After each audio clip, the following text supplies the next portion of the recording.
Salut et bienvenue, aujourd'hui je te présente un kit qui te permettra de te fabriquer toi-même un brasero en acier Corten. C'est parti, on attaque de suite.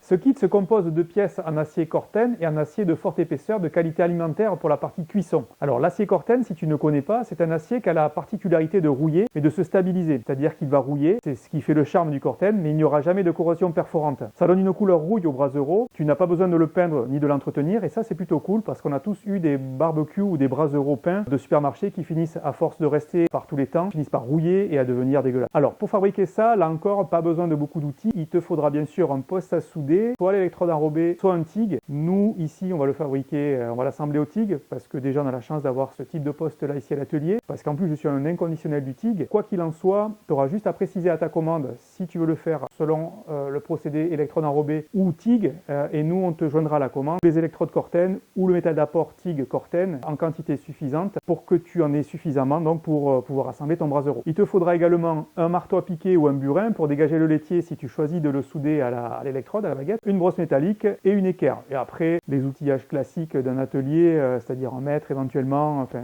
voilà, 2-3 bricoles que tu verras au cours de la vidéo. Voilà pour la présentation du kit. On passe de suite aux choses sérieuses, mais avant ça, comme d'habitude, je vais premièrement me transformer en paupiette et m'équiper d'une GoPro afin que tu puisses bien voir ce que je fais de mes 10 doigts. Et on va également switcher directement dans le grand atelier plutôt qu'ici parce qu'on va manquer, je pense, un peu de place. C'est parti. Me voilà équipé, c'est parti. Je ne vais pas détailler toutes les pièces, tu verras ça aussi bien en détail sur le site. Ce qu'on va faire dans un premier temps, c'est qu'on va donc prendre les pièces pour lesquelles il y a des petites soudures d'angle à faire. On va les prendre une par une, comme là par exemple, sur le plateau du dessus. Il y a les 4 angles où il va falloir charger en soudure là. Faire les soudures, on va les faire en descendante. Normalement, c'est pas très conventionnel, mais on va le faire comme ça. Il faudra les meuler aussi. Puis après, voilà, il y a toutes ces pièces, certaines de ces pièces du moins, où il va falloir une à une venir faire, là tu vois les soudures d'angle ici. Il y a quelques petites préparations à faire, mais tout va bien se passer. Je fous la cagoule et c'est parti. Je rappelle encore une fois les bonnes règles concernant les EPI. Cagoule de soudure, voilà, tu peux essayer sans, mais à mon avis, tu vas avoir les yeux qui coulent. Une paire de gants en cuir, très important. Des manches longues, tout aussi important. La soudure, je le dis à chaque fois, ça dégage des UV qui sont ultra puissants. Il faut absolument se protéger la peau, même si on est en plein été qui fait chaud. Après, des habits en coton, sinon, moi j'ai un jean, mais ça, voilà, tant que c'est en coton, ça le fait.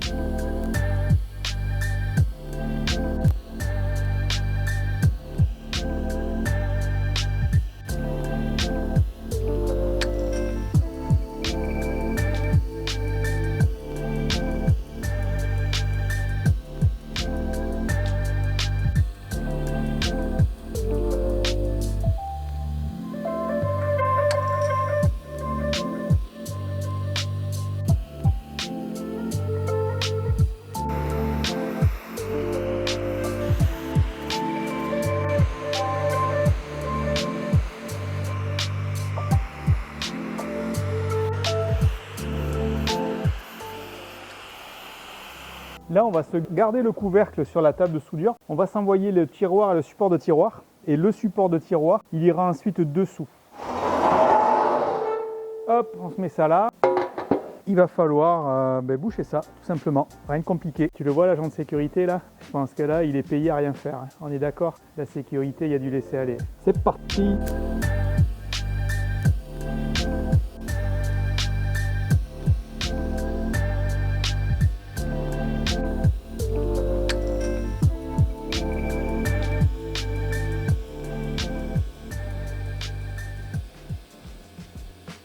Ça, si tu veux, tu le meules, tu la rases. C'est pas obligatoire. Ça va se retrouver sous le barbecue dans un endroit qui est absolument invisible. Ça sera visible qu'une fois que le tiroir à cendre il sera enlevé. Donc écoute, moi j'ai décidé de ne pas le meuler. Si tu veux le meuler, tu peux.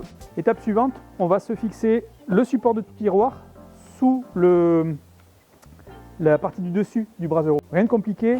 Tu as 2 petits tenons mortaise, tu peux pas te gourer en fait parce qu'il n'y a que 2, je vais te montrer, il n'y a que 2 encoches, ça va venir dessous dans ces 2 encoches là, donc tu peux pas te gourer, tu vois, ces 2 encoches à mettre dans ces 2 petites saignées, tu peux pas te tromper, clac, ça vient comme ça et ça bouge plus. Et là ce qu'on va faire, c'est qu'on va faire 2 ou 3 petites agrafes, on va faire 3 petites agrafes de chaque côté, ça sera parfaitement immobilisé.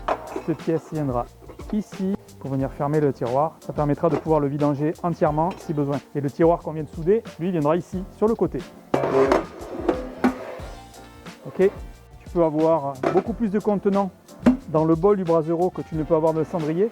Donc comme ça te permet de t'en servir de pelle. Tu l'enfonces dedans, tu ramasses tes cendres, mais je te montrerai tout ça quand on en sera là. C'est pas le sujet du moment. On va monter un peu les watts, 110, un bon petit 120. Je vais commencer à souder à l'opposé des tenons mortaises. S'il y a un endroit où je suis sûr que ça ne bougera pas, c'est bien les tenons mortaises. L'autre côté, j'en suis moins sûr. Bon, ça n'a rien d'extraordinaire, hein. 3 petits cordons.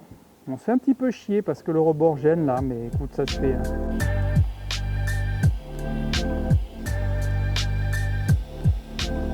Il va falloir dégager ça. Voilà, ça c'est censé être creux. C'est normal, hein. Il y a des micro-accroches, donc avec un tournevis, on va les dégager. Tu vois, ça s'enlève tout seul, hein, vraiment. Il faut quand même être assez soigneux, assez délicat. Et là, on va retourner pour finir le haut sans l'abîmer. Tac.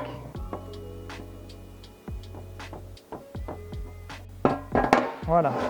Même topo, même délicatesse.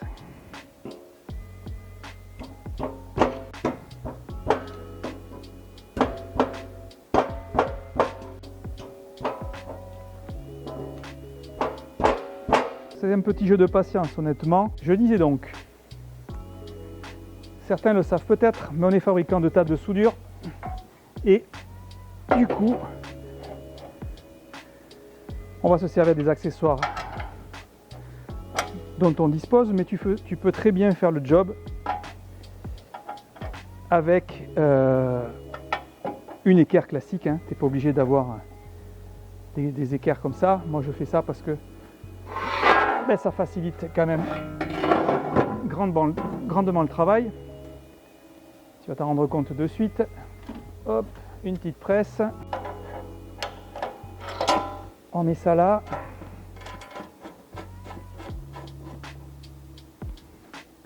On serre direct, on est parfaitement plaqué quoi. Et du coup on est parfaitement perpendiculaire à la table. On va se mettre le fond.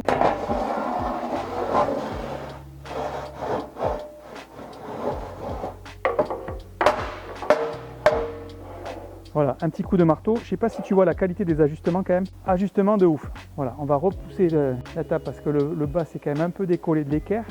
Tac, là on est pas mal quand même. Regarde ça, on est pas mal là. Il y a un poilichon. Et le poilichon, un petit coup de maillet. Et regarde le poilichon.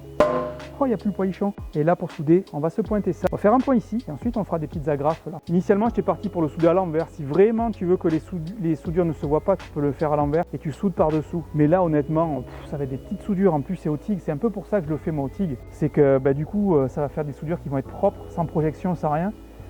Encore une fois, tu peux le faire à l'électrode, tu peux même le faire au semi. Hein. Nous, on ne proposera pas de fil semi, puisque vous imaginez bien, on ne va pas vous vendre une bobine de 15 kg pour faire un brasero. On ne va pas non plus s'amuser à rebobiner des mini-bobines. Enfin bref. Par contre, si tu fais souvent du Corten, ça peut être une option intéressante que de le faire au semi, quoi. Et d'investir du coup dans une bobine de 15 kg. C'est parti. Donc comme je te disais, on va se faire un petit point ici, là.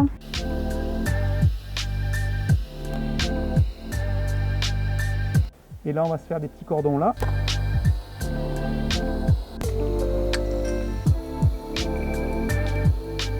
Regarde les soudures que ça fait, comme elles sont brillantes, c'est propre, ça fait vraiment plaisir de souder ça, quoi. Allez, là, on va se décaler légèrement. Allez, go! En descendant, hein, c'est bien connu. Soude jamais en montant. Pardon.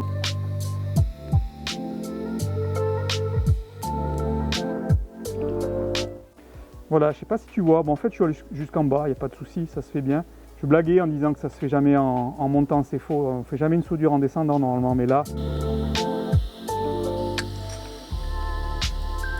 Ok, à ce stade, je peux débrider. Voilà, tu vois, ça bouge toujours pas d'un pet, c'est parfait. Je débride, je retourne et on va faire la même opération, mais pour l'autre côté tout simplement. Voilà, ça rentre pas mal encore, ça rentre légèrement fort. Et tu vas voir, on va mettre un petit coup de maillet comme tout à l'heure. Voilà, impeccable. La même chose en face. Voilà. Et là, c'est parfaitement en place. On va plaquer ça contre l'équerre maintenant. Ben voilà, impeccable. On plaque bien là. On se plaque bien. Voilà. La presse qui va bien. Il n'y a plus qu'à souder. Même topo, on va commencer à pointer en bas là, histoire de verrouiller la perpendiculaire. Et comme tout à l'heure, on fait des petites agrafes.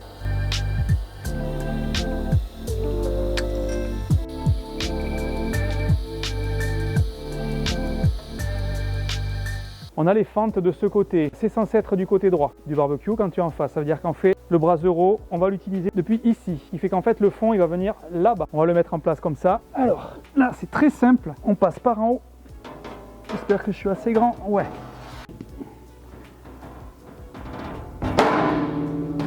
Très attention aux doigts, on a compris, ça peut être dangereux. Ok, on va venir pousser là, hop, pour bien que ça plaque. Voilà, on viendra pousser l'autre côté après. D'abord, je vais pointer ça. Moi, je vais utiliser ça. Tu peux caler différemment, hein. Tu n'es pas obligé d'utiliser un truc comme moi là.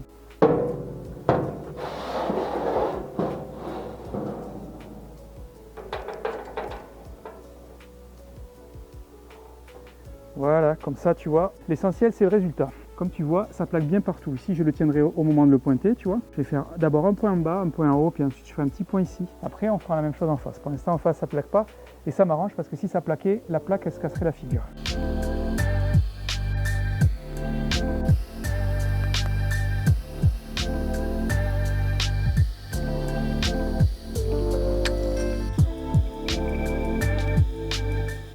Et là, tu as vu, comme par magie, avec le retrait, en fait, ça l'a tiré la tôle et ça l'a fait plaquer. Donc c'est parfait. Alors, même chose ici, n'est-ce pas? Voilà, c'est en tension, c'est parfait. Et là, ça plaque parfaitement. Il faut juste en haut ici. Il faudra que je le tienne au moment de pointer, c'est pas grave, mais ici, tu vois, ça plaque parfaitement. Voilà.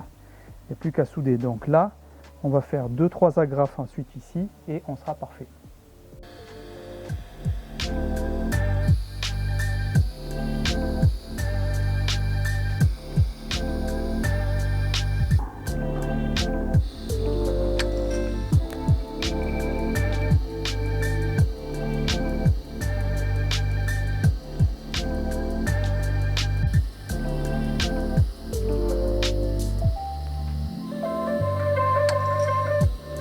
Donc là voilà, on a assemblé tous les quatre côtés du caisson, du brasero. On va venir maintenant poser la coiffe qu'on a préparée au tout début. Alors on ne se trompe pas de sens, le côté poêle, comme je te disais tout à l'heure, ça sera du côté des fentes là-bas. Je ne sais pas si tu vois, alors il y a les fentes ici là.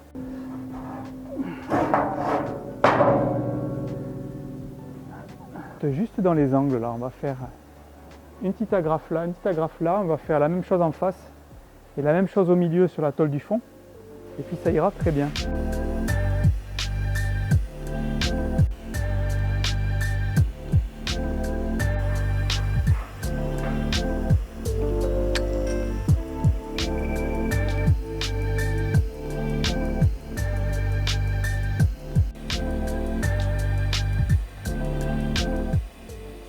Pour finir, on va faire 2-3 petites agrafes ici. Je pense qu'on va en faire 3. On va en faire une au milieu, puis après on va partager en deux. On va en faire 2 autres là. Donc 3 petites agrafes au total de soudure.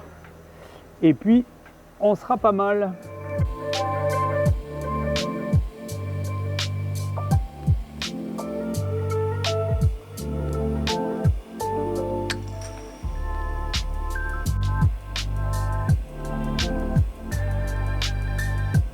On va faire là maintenant, c'est qu'on va se mettre les petits crochets qu'il y a là.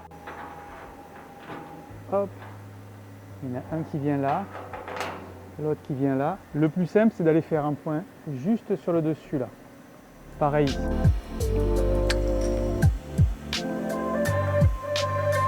Voilà, histoire d'assurer le coup, on va faire la même chose dessous, comme ça. Comme de toute façon il est crocheté, ça ne bougera pas. Voilà, je reprends mes points de dessus avec du métal d'apport cette fois. Ce sera plus sûr. On va faire la même chose en face. On met nos 2 crochets. Voilà, on fait la même chose pour le second.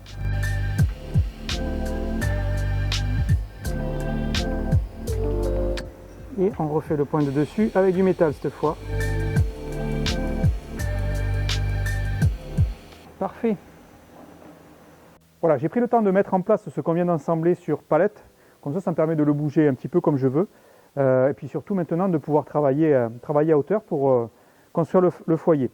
Avant de commencer le foyer, on va s'occuper de ce qu'on appelle la poêle, parce que ça a une petite forme de poêle. C'est ce qui sert en fait à pouvoir régler via ces trous soit la vidange, pour pouvoir rabattre toutes les cendres et les faire tomber par ici, pour pouvoir les récolter après dans le tiroir à cendres, soit via ces trous, je te montrerai après quand la poêle sera montée, de pouvoir régler le tirage, tout simplement. Pour mettre en place cette poêle, je te montre par-dessous, il va falloir la glisser en fait, alors je ne sais pas si tu vois là, il va falloir la glisser ici. Pour ça, il ne faut pas qu'il y ait le fond. Tu as une pièce qu'on mettra à la fin, qui n'est pas soudée. Cette pièce-là, on la mettra en tout dernier, mais il ne faut pas qu'il y ait le fond pour simplement pouvoir passer la queue de la poêle. Voilà. Avant toute chose, je te montre là comme ça. On va enlever les pièces qui n'ont pas lieu de rester. Alors peut-être qu'elles n'y seront pas chez toi, peut-être qu'elles y seront. Voilà, ça dépendra si on aura pris soin ou pas de les enlever. Mais tu vois, ça se fait en deux. Il se peut qu'il en reste une ou deux là. Voilà, tu connais le principe maintenant, avec un tournevis, tu les chasses et ça se fait tout seul. Donc ça se met dans ce sens, la queue de la poêle vers le bas. On la glisse, hop, que je te montre bien à la GoPro. Voilà, j'espère que tu vois. On glisse ça ici, on le passe là. Ok, et ça vient donc comme ça. Là, ce qu'on va faire, c'est qu'on a une vis M8 là, avec deux écrous. On va serrer ça, on va fixer ça avec le principe de l'écrou contre écrou, je vais te montrer de suite. Donc on passe la vis par-dessous, hop, et là on met l'écrou, ok, on va serrer modérément. Voilà, là tu vois je serre fort mais je desserre un petit peu parce qu'il faut quand même que ça soit libre, tu vois. Comme ça c'est bien, il ne faut pas que ça force. On met le second écrou.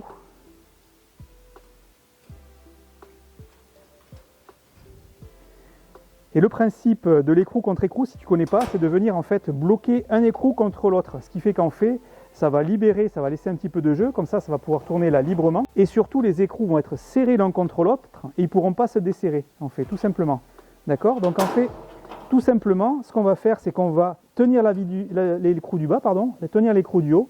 Et en fait, c'est l'écrou du bas qu'on va serrer contre celui du haut. Comme ça va le desserrer de la vis, l'écrou, et ça va le serrer contre celui d'en haut. Ils sont serrés l'un contre l'autre. Et là, ça ne bouge plus, quoi. Ok?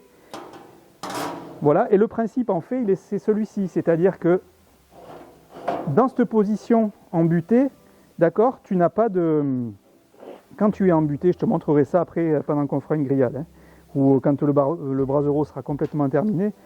Mais grosso modo, pardon, pour que tu comprennes, tu vois là, tu as plusieurs positions, enfin tu en as deux plus exactement, ou trois. Tu as la position intermédiaire où ton brasero est, enfin où tes ventilations, tes grilles sont fermées. De ce côté-là, là tu règles ton tirage.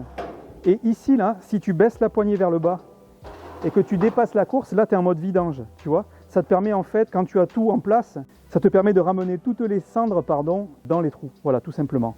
Une fois que ça c'est fait, tu reviens là, il y a volontairement un cran, tu vois, il y a volontairement un cran ici pour pas que tu, pendant la grillade par mégarde, tu veuilles mettre du tirage et puis que tu te trompes et tu fais tomber toutes les cendres dans le bac à cendres, dans le panier de récolte des cendres. Ça vient buter là, hop, voilà. Mais tout ça, je le réexpliquerai plus tard. Du coup, là, on vient de mettre la poêle, on va mettre cette pièce au fond. Elle vient se prendre sur les petits crochets, je te montre si tu les vois. Je sais pas si tu vois là, il y a des petits crochets.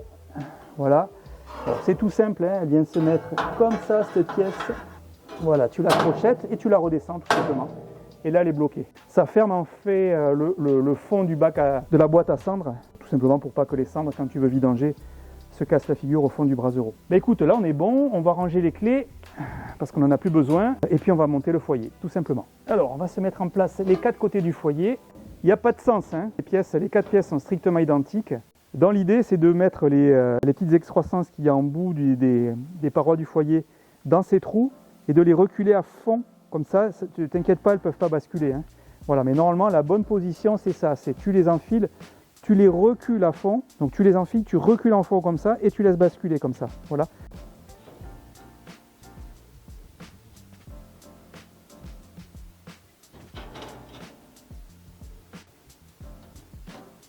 Ce qu'on va faire, c'est qu'on va s'appliquer à mettre chaque face parfaitement quart à quart. Tu vois, quart à quart, c'est-à-dire comme ça. L'objectif, c'est vraiment que les quatre soient vraiment comme ça, quart à quart. Et ensuite, on va pointer et on démontera pour pouvoir souder par l'extérieur les soudures d'angle quart à quart. Ok? Donc je vais préparer le poste. Ok, allez, c'est parti. On se met ça donc bien quart à quart. Écoute, là, on est top. Et là, maintenant, il n'y a plus qu'à ajuster ces deux qui normalement devraient se mettre. Tu vois, ça vient nickel. Hop, voilà, impeccable. On va s'appliquer en fait à les mettre bien quart à quart ici, tu vois. Voilà, parce que mieux ce sera ajusté, le moins on se cassera les berlons pour bien les souder, quoi, tu vois. Là, en vrai, c'est pas trop mal. Faudrait pas souder trop au milieu. Je sais pas si tu vois là. En fait, il faudrait pas trop souder là, parce qu'il y a quand même un petit peu de jour. Je pense qu'une fois qu'on l'aura enlevé, ça méritera qu'on mette un petit pet de maillet, tu vois. Donc, je vais faire un point là, ici, là, avec du métal d'apport cette fois-ci. On va essayer d'aller au plus bas possible là. Ouais, voilà, ici, c'est bien. Voilà, puis on va en faire un là aussi, histoire d'assurer le coup.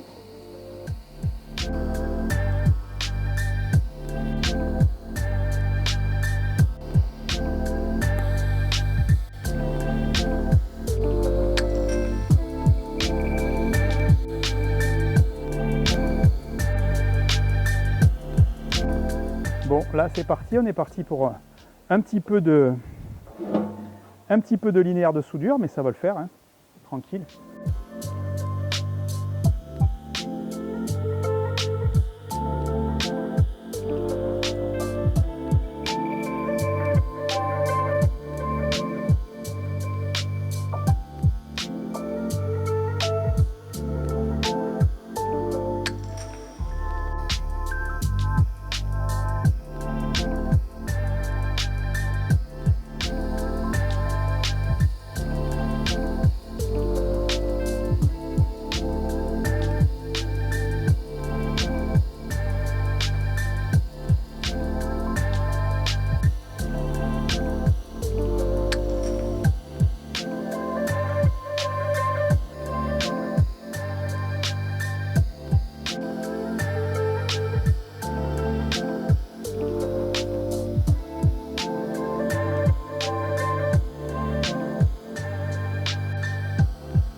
Ben voilà pour les 4 soudures. Ce qu'on va faire tout simplement, c'est qu'on va meuler toutes ces soudures pour que ça soit propre. Voilà, on va rendre ça tout lisse, tout beau. On va se protéger un peu quand même. Tout est ébavuré, tout est propre. On va se remettre la trémie en place tout simplement. Là, il ne reste plus qu'à faire quelques petites agrafes de soudure là pour que la trémie tienne bien en place sur le plateau du Brasero. Et puis on est bon, hein.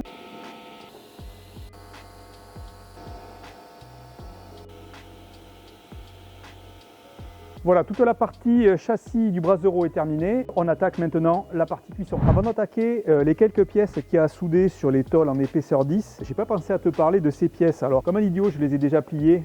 Tu vas voir, c'est très simple, il n'y a rien de particulier. Dans le kit, tu as 2 bandes de tôle comme ça. On a appelé ça des garde-corps à saucisses. Voilà, ça porte bien son nom. C'est pour venir au milieu, pour éviter que tes grillades se cassent la figure. Il tombe dans la braise. Tu as la même chose sur le bord, ici, là. C'est fait de telle sorte que ça puisse pas, que le gras puisse pas couler à l'extérieur. Et puis que pareil, tes grillades ne te tombent pas sur les orteils, quoi. Tout simplement, ça, je te monte à la GoPro. Tu te mets sur un coin de table. Tu as des petites amorces de pliage ici, là, tout simplement. Donc, tu te mets le plat à plat, c'est le cas de le dire, sur un coin de table, comme là. Tu presses bien comme ça et manuellement, en fait, tu viens faire ton angle à 90 degrés. Voilà, ensuite tu retournes ta pièce, tu retournes ton plat et tu fais la même chose de l'autre côté de façon à avoir quelque chose qui soit bien à 90 degrés. Voilà, tu vois, tu fais en sorte d'avoir un angle à 90 degrés.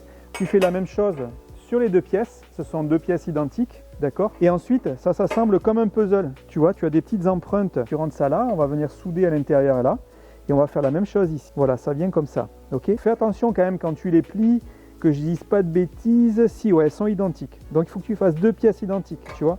Si je les mets l'une par-dessus l'autre, tu as ce qu'on appelle la partie tenon. Tu as le tenon et la mortaise, ok. Donc tenon, c'est le mâle, la mortaise, c'est la femelle. Voilà, en fait, tu vois, tu fais les 2 mêmes pièces. Alors tu vois, mes pièces, elles sont d'ailleurs, je te dis, il faut que tu fasses quelque chose de bien d'équerre. C'est pas, Je suis pas un exemple, hein. Mais bon, encore une fois, c'est quand même flex et une fois soudé, ça sera bon, t'inquiète pas, ça ira bien. Voilà, donc tu te plies ça et une fois que ça c'est plié, tu vas te mettre à plat sur une surface, sur ton établi par exemple, sur ta table de soudure si tu as la chance d'en avoir une. Tu te mets en position tes deux pièces et on va venir faire des petits points de soudure pour immobiliser tout ça. Alors déjà, on va faire un point. Tu vois, c'est quand même rapidement pointé, hein. Donc là, on va aller faire une petite agrafe de soudure ici. On va faire la même chose en face. Alors ça, on se le met de côté. Bonne chose de faite, ça viendra après tout simplement au centre. Voilà, ça viendra comme ça. On va se préparer ces pièces-là. Alors, ces pièces-là, tu as 4 espèces de crochets comme ça qui vont sur ce support là. C'est le support de cette grille. Cette grille, il n'y a rien à y faire. Elle est prête à être utilisée. Je la mets de côté également. Alors ces supports, c'est pas très compliqué là non plus. Ces supports, tu vois, tu vas les positionner comme ça en fait. Tu vois la forme de la pièce. Là, c'était 2 appuis qui vont te permettre de régler la hauteur de ta grille, de ton support de grille et donc de ta grille. Ça vient tout simplement comme ça. Voilà. Et ça sur les 4 emplacements qui sont prévus. Ok ? Et là, on va venir tout simplement faire un petit cordon de chaque côté pour immobiliser tout ça. Là, on est sur du 10 d'épée. On va quand même monter les watts. On compte à peu près 35 ampères par millimètre d'épaisseur. On peut le mettre à fond.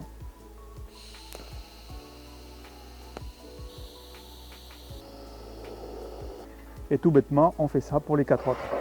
Pour les 3 autres, pardon. Donc là, je te remontre la fente.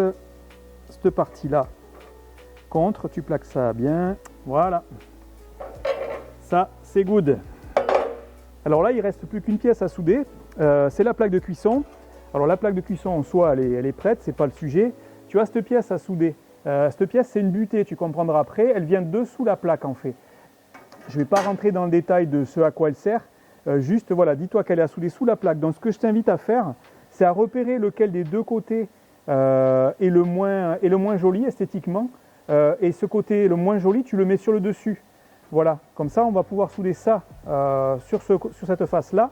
Et ensuite, comme ça, une fois que ça sera retourné, tu auras le côté de la plaque de cuisson le plus esthétique qui sera le côté fonctionnel, le côté cuisson en fait, tu vois. À ce stade, là, moi sur ce kit, on n'a pas pris le parti de faire une gravure parce que bien souvent, le côté le moins esthétique, c'est le côté qui est dessous la découpe.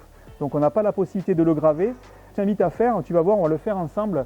C'est tout simplement à prendre des dimensions, faire un petit calcul rapide, tu vas voir, ça peut être très compliqué, à faire un petit tracé sur deux côtés seulement pour pouvoir bien centrer ton carré par rapport à la découpe intérieure de la plaque de cuisson. Voilà, je t'explique ça de suite, tu vas voir, c'est pas très compliqué. Donc en fait, tout simplement, tu mesures ta pièce là, ta pièce elle fait 445, d'accord, 445 mm par 445 mm. Là, tu mesures ta plaque, donc retiens 445 et ta plaque de cuisson elle fait exactement 917 mm, ok? Voilà, 445, 917.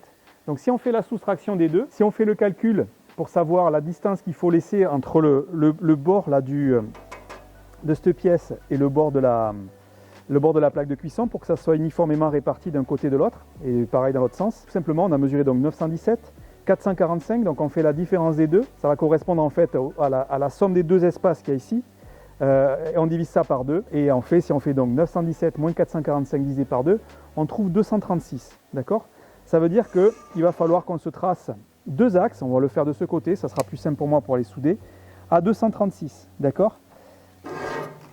Voilà, encore une fois, peut-être on le gravera, mais je promets rien sur ça.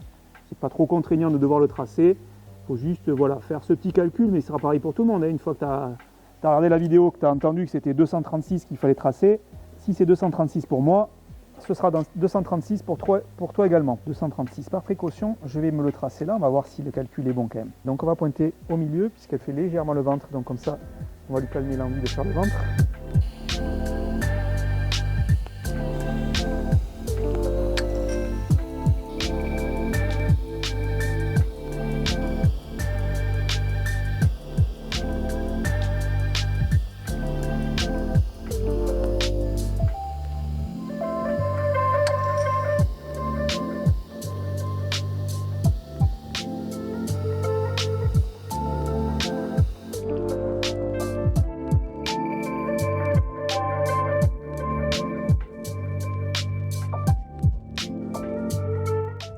Bah écoute, voilà, on a fini la partie soudure. Ce qu'on va faire là, c'est que je vais retourner la plaque. Et puis comme je suis tout seul et que j'ai la chance d'avoir un petit portique de levage, je vais le faire. Je vais mettre en place la plaque de cuisson sur le foyer, pardon. Tu peux très bien le faire, le fais pas tout seul parce que c'est quand même assez lourd. Ça fait 50 kg la plaque de cuisson, donc tout seul c'est quand même un coup à se faire mal. Pareil pour la mise en place dedans, c'est quand même mieux d'être à plusieurs, à 2, 3, même 4, n'hésite pas.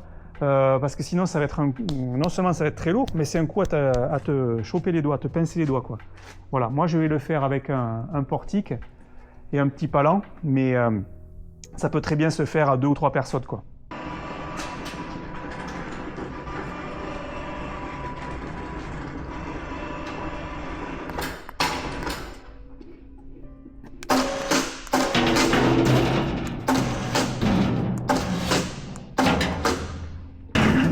Ça vient comme ça, ok. Cendre. Oh, c'est trop bien. C'est trop bien.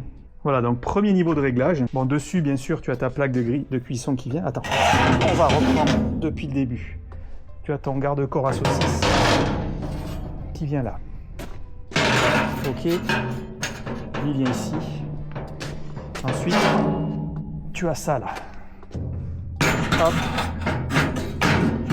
Première position, la position la plus haute. Là-dessus, tu as donc ta grille qui vient de ta grille de cuisson.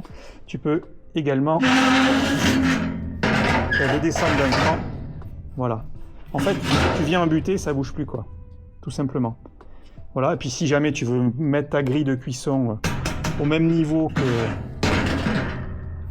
que ta grande plaque de cuisson, tu enlèves le support, tu enlèves le garde-corps à saucisse. Et ça, tu le mets là, voilà, tout simplement. Alors tu vois, le garde-corps à saucisse, il est vidé pour que les graisses, elles puissent tomber dans la braise, tu vois. Comme ça, voilà.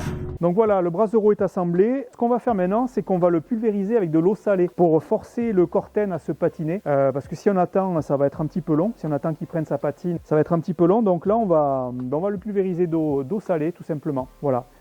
On pulvérise tout ça. On va commencer par le foyer. Ça sert à rien de mettre sur les plaques de cuisson. Elles n'en veulent pas qu'elles rouillent. Hein.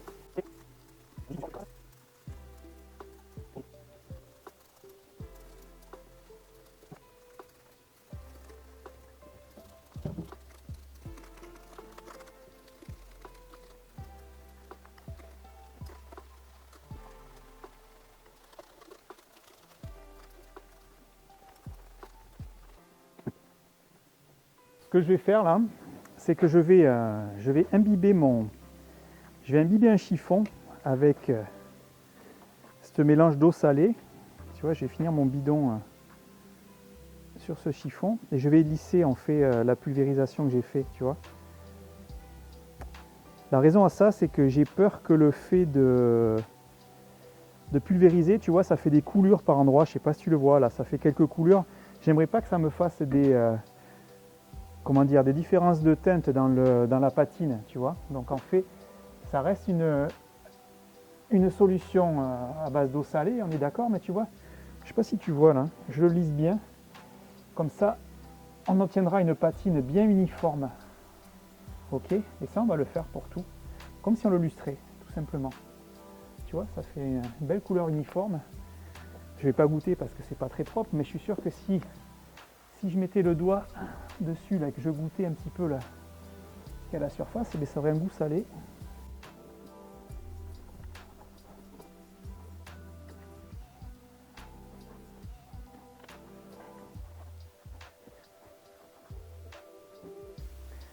Voilà, ça reste bien humidifié, bien imbibé. Hein. L'idée, c'est pas de l'enlever, bien entendu.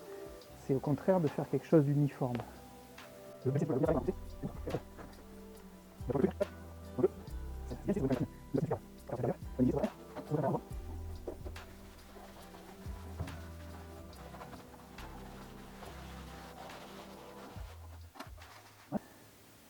Impec. Allez, il n'y a plus qu'à laisser agir.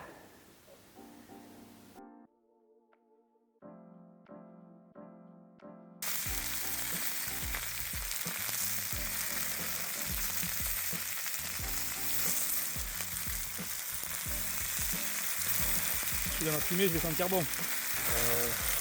Moi donc. Putain, il m'a nerveux.